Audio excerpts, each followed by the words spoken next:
Hi guys, एक बार फिर से आप सबका स्वागत है बायफेस स्टडी चैनल पे which is a part of an academy. काफ़ी टाइम से यहाँ पे हम लोग वेट कर रहे थे कि एसएससी जेडी या फिर एसएससी के अंदर एमटीएस के जो एग्ज़ाम्स होना बाकी थे अभी, ये पेपर कब होंगे। तो आप यहाँ पे देख सकते हो कि एसएससी एमटीएस के लिए जो सेंटर्स हैं या फिर जो सिटीज़ हैं वो यहाँ पे पूरी लिस्ट के हिसाब से आना स्टार्ट हो चुके हैं। इसका मतलब ये है कि इन्होंने जो टेंटेटिव डेट बताई थी उस डेट पे ही आपका जो पेपर है उसको कंडक्ट किया जाएगा। तो अगर हम अप्रॉक्स देखें तो मान के चलो आपके पास में 1 महीने का समय बचा हुआ है, क्योंकि इसमें बीच में छुट्टियां भी आएंगी ना। तो आज हम लोग यहाँ पे सिर्फ आपका 10 मिनट लेते हुए डिस्कस करने वाले हैं कि कौन कौन से ऐसे पर्टिकुलर टॉपिक्स हैं जो आपको जीएस के पर्सपेक्टिव से बहुत अच्छी तरीके से आने चाहिए।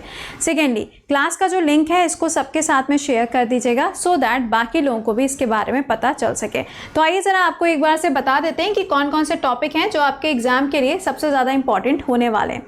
देखो, व्हेन वी से जीएस, अब आप जानते हैं कि जीएस का जो दर्द है ये बहुत ही बुरा वाला है ना, क्योंकि इसमें देखो पॉलिटी भी है, जियो भी है, इको भी है, मतलब और वो सब तो छोड़ो मैम, करंट अफेयर्स इतना भरा हुआ है, समझ नहीं आ रहा है कि अब क्या करना है ना।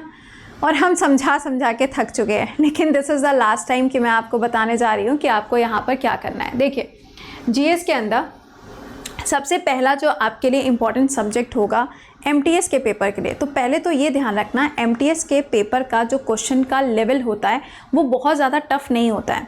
तो आप ये बिल्कुल मत सोचना कि हम स्टेटमेंट वाले जो क्वेश्चंस होते हैं उनको सॉल्व करने जाएंगे। स्टेटमेंट वाले क्वेश्चन गलती से अगर आ गया 1-2 तो आ गया, अदरवाइज़ वो क्वेश्चंस आपके लिए नहीं आते हैं। ओके, तो देखो यहाँ पर क्या करना है। सबसे पहली चीज़ तो पॉलिटी है ना। आप जानते हैं कि एक ऐसा सब्जेक्ट है जिससे तुम जितना भी बचने की कोशिश क्यों ना कर लो तुम बच नहीं पाओगे। तो यहाँ पे जो चैप्टर्स आपके लिए इम्पॉर्टेंट हैं जो आपको लास्ट मोमेंट पे रिवाइज करके जाने हैं, वो चैप्टर्स कौन कौन से हो जाएंगे। सबसे पहला चैप्टर फंडामेंटल राइट, मौलिक अधिकार। दूसरा चैप्टर आपके लिए डीपीएसपी। तीसरा चैप्टर प्रेसिडेंट और गवर्नर के बीच के पावर का डिफरेंस। चौथा चैप्टर हो जाएगा यहाँ से पार्लियामेंट। पांचवा टॉपिक जो यहाँ से निकल के आएगा वो क्या हो जाएगा, वो है कॉन्स्टिट्यूशनल बॉडीज़। लेकिन यहाँ पे अगर आप सारी कॉन्स्टिट्यूशनल बॉडीज़ नहीं भी पढ़ पाओगे तो भी कोई दिक्कत की बात नहीं है। अगर आपने करंट अफेयर्स के अंदर उन लोगों के बारे में पढ़ा हुआ है जो अभी न्यूज़ में चल रहे थे, जैसे कि इलेक्शन कमीशन हो गया, तो आपके लिए ये वाला सेक्शन आसान हो जाएगा। दैट मीन्स कि कॉन्स्टिट्यूशनल बॉडीज़ तो बहुत सारी होती हैं, अटॉर्नी जनरल हो गया, एडवोकेट जनरल हो गया, ये सब कॉन्स्टिट्यूशनल बॉडी की तो है, कुछ और तो है नहीं, है ना। कैग हो गया। अब अगर आपने यहाँ पे न्यूज़ में पढ़ा हुआ है कि किसका नाम अभी न्यूज़ में चल रहा था तो आपके लिए आसानी है, नहीं पढ़ा है तो दिक्कत की बात है। ठीक है, अगला देखो, अगला हो जाएगा इम्पॉर्टेंट आर्टिकल्स। फाइन, और इम्पॉर्टेंट आर्टिकल्स के बाद में आपके लिए जो नेक्स्ट वाला टॉपिक बनेगा वो क्या हो जाएगा, वो है कॉन्स्टिट्यूशन अमेंडमेंट। इतने टॉपिक जो हैं ये आपको पढ़ के जाना है अपने एग्जामिनेशन हॉल के अंदर पॉलिटी में से। आप कहोगे कि मैम अब तो 1 महीना बचा है, कैसे पढ़ें, हमने तो आज तक पढ़ाई नहीं करी। तो आप इन सारे के सारे टॉपिक्स को सुबह 5 बजे के क्लास में मैंने आपको पढ़ा दिए हैं, सारे के सारे टॉपिक्स। अगर आपने क्लासेस नहीं किए हैं तो आप क्लासेस देख लीजिए, वहाँ पे मैंने इन सारे के सारे टॉपिक को कवर कर दिया है। जितने एक्स्ट्रा पॉइंट्स थे, जितने सवाल बन सकते थे, सब मैंने आपको पढ़ा दिया है। ठीक है, अब तुमने पढ़ा है कि नहीं पढ़ा है वो तुम्हारी जिम्मेदारी है, वो मेरी जिम्मेदारी नहीं है। अच्छा, इसके बाद में आते हैं हम अगले वाले पेज पे चलेंगे, यानी कि जो अगला वाला हमारा जो यहाँ पे एक कह सकते हैं आप जो नेक्स्ट वाला सब्जेक्ट है उसके बारे में बात कर लेते हैं। अगला जो है हमारा दैट इज़ जियो। ठीक है, अब जियो दनादन वाली तो बात है नहीं कि जियो मतलब आ गया तो हमको सब कुछ आता है। अब देखो इसमें कौन कौन से टॉपिक्स हैं जो आपको बहुत अच्छी तरीके से लास्ट मोमेंट पे रिवीजन करना है।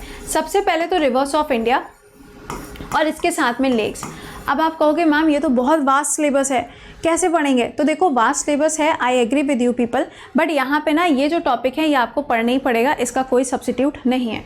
नेक्स्ट टॉपिक जो यहाँ से आपका बनेगा वो है माउंटेन रेंजेस। ये आपको पढ़नी पड़ेंगी, चाहे आप इंडिया की बात करो चाहे आप वर्ल्ड की बात करो।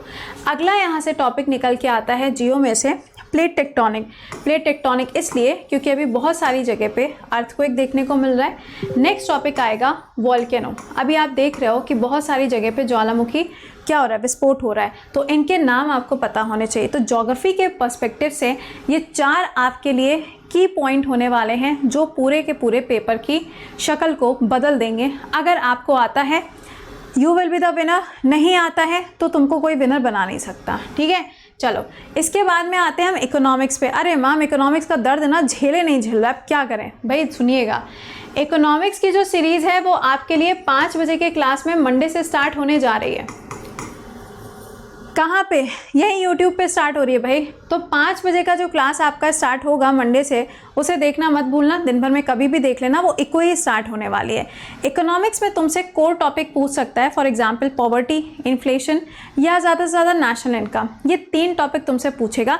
इसके अलावा आपसे सवाल पूछा जाएगा वर्ल्ड बैंक के बारे में, WTO के बारे में, IMF के बारे में एंड द लास्ट इंडेक्सेस। ये 4-5 ऐसे टॉपिक हैं जो आपके करंट में आते हैं, बट उसको वो इकोनॉमिक्स से ही जोड़ के पूछेगा। तो बिल्कुल तैयार है ना इकोनॉमिक्स में, इसके अलावा आपको कुछ एक्स्ट्रा नहीं पढ़ना है। नेक्स्ट आता है आपका हिस्ट्री। अच्छा देखो, अब हिस्ट्री के अंदर आपको कौन कौन से टॉपिक्स पढ़ने हैं। सिंपल है यार, हिस्ट्री में तो कुछ डेफिनेशन ही नहीं है, क्योंकि आप जानते हैं नेशनल मूवमेंट आपको पढ़ना ही पढ़ना है। जितनी भी लाइक उस टाइम पे बुक्स थी, या फिर जितने भी उस टाइम पे पत्रिका थी, या जितनी भी चीज़ें आई थी, या जितने भी लीडर्स ने कोई किताबें वगैरह लिखी, वो सब तुमको पढ़ना ही पड़ेगा। वहाँ पर कोई भी शॉर्ट ट्रिक नहीं काम करेगी। गांधीयन एरा की बात करोगे तो गांधीयन एरा के ऊपर हम आपको एक क्लास प्रोवाइड करा देंगे। 2 अक्टूबर आ ही रहा है ना, तो 2 अक्टूबर को आपका एक क्लास हो जाएगा जिसमें गांधीयन एरा के ऊपर क्वेश्चंस करवा देंगे। ठीक है, ठीक बा, एक बार से कमेंट बॉक्स में बताते तो जाओ यार, तुम लोग के लिए इतनी मेहनत करो और बताते भी नहीं हो कमेंट बॉक्स में, तो बता देना यस मैम थैंक यू। अच्छा चलो थैंक यू मत बोलना, चलेगा, ठीक है, अपनों को थैंक यू थोड़ी ना बोला जाता है। तो यहाँ पर ये ध्यान रखिएगा कि आपका हिस्ट्री के लिए भी जो पूरा सेशन होने वाला है वो आपको मिलता रहेगा, ठीक है।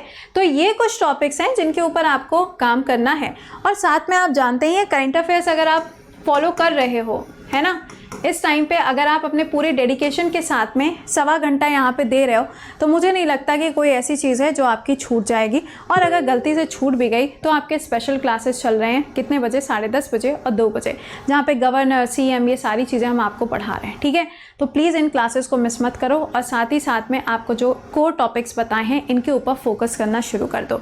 ये आपके हर एग्ज़ाम के लिए इंपॉर्टेंट होते हैं, बट यहाँ पर ज़्यादा इंपॉर्टेंट हो जाते हैं क्योंकि भाई डेट्स आ चुके हैं, राइट। चलिए, तो ये सब चीज़ें मैंने आपके साथ में डिस्कस कर ली। अब आपको यहाँ पे एक आखिरी चीज़ और बता दें, उसके बाद में आपसे अलविदा लेते हैं।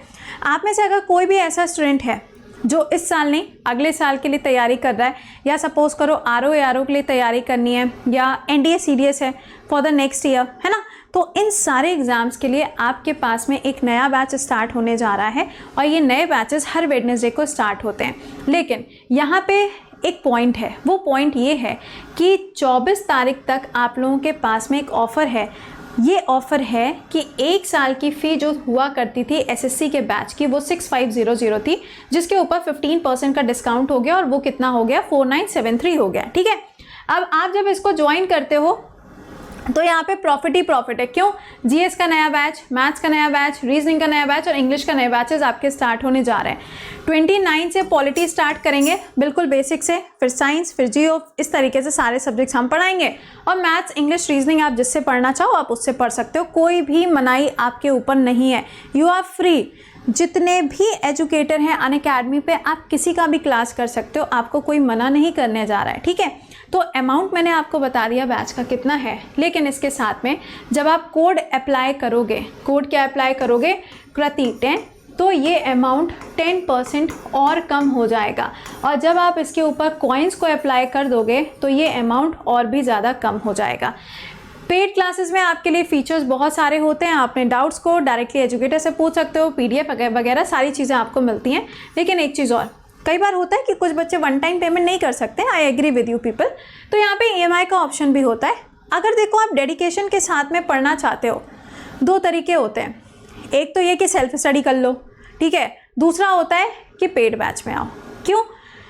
वो इसलिए क्योंकि कई बार क्या होता है ना, हम जब सेल्फ स्टडी करने तो बैठते हैं, लेकिन दिक्कत ये होती है कि हम पढ़ते पढ़ते हम किसी और ही मोड में चले जाते हैं। तो उस वाले मोड में जाने से बेटर है कि हम इस वाले मोड में आए, जहाँ पे एजुकेटर हमेशा आपके सर पे खड़ा रहेगा और आपको काम देता रहेगा और आपको पढ़ाता रहेगा। तो वो वाली जो चीज़ें ना, वो चीज़ें आपको इन पेड बैचेस में मिलती हैं, राइट। तो चलिए आपसे मिलते हैं फिर कब, आप सुबह मुलाकात करेंगे आपसे। टिल देन खुश रहिए, मुस्कुराते रहिए और इन पर्टिकुलर टॉपिक्स के ऊपर काम करना शुरू कर दीजिए, क्योंकि they will be the game changer for your paper. ठीक है, चलो wish you all the very best. और जो मैंने आपको बता दिया है कि नेक्स्ट वीक क्या टॉपिक आ रहे हैं सुबह 5 बजे, उसे मिस मत करिएगा। ठीक है, चलिए bye bye, take care guys.